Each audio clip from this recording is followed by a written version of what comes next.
The kingdom celebrated for many days. Songs filled the streets of Rome. Merchants reopened their markets. Children played without fear. For the first time in years, peace seemed possible. Yet beyond the mountains, the world was changing. Far from the royal palace, riders carried secret messages through forests, deserts, and storm-dark valleys. Kings who had once hated one another now shared the same fear. The young king of Rome was becoming too powerful. In a hidden fortress surrounded by cliffs, rulers from distant lands gathered beneath torchlight. Ancient maps covered a massive stone table. One by one, the king spoke. He defeated Sam Khan. He reclaimed Rome. The people already call him a legend. An older ruler rose slowly from his seat. Legends become dangerous when they inspire hope. Silence followed his words. At last, they agreed upon a single purpose.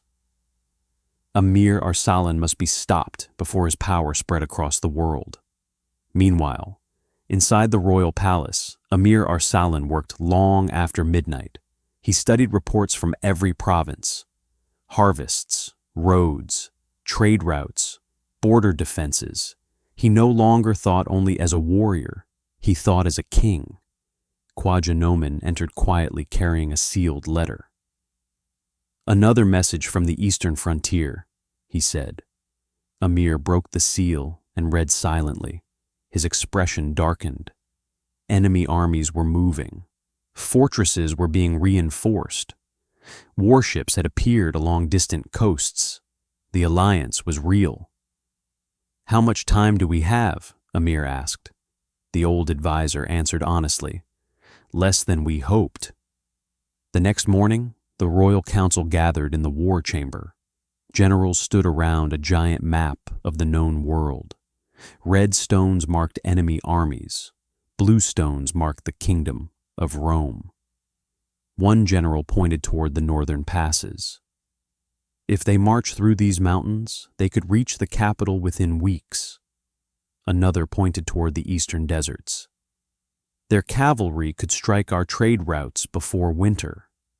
A third spoke softly.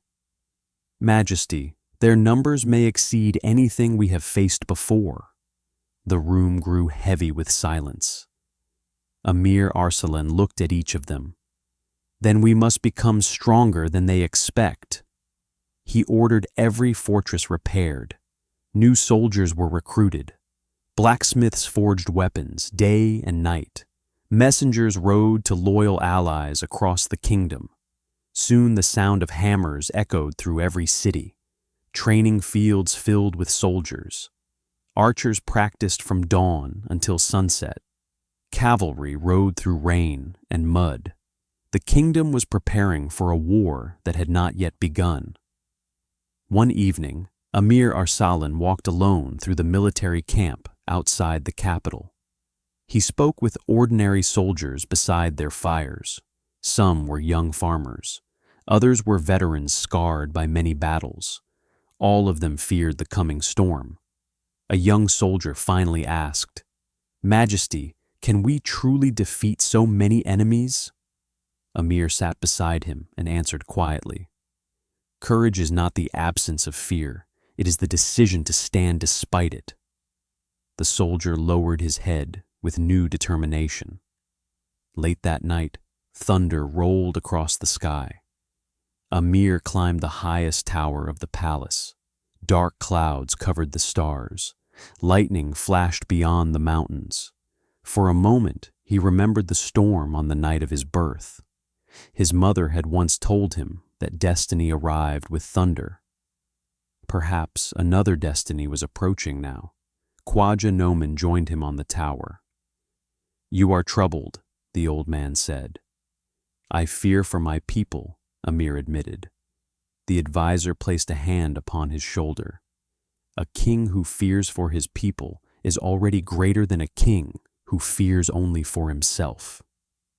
Far away, enemy war drums echoed through the mountains.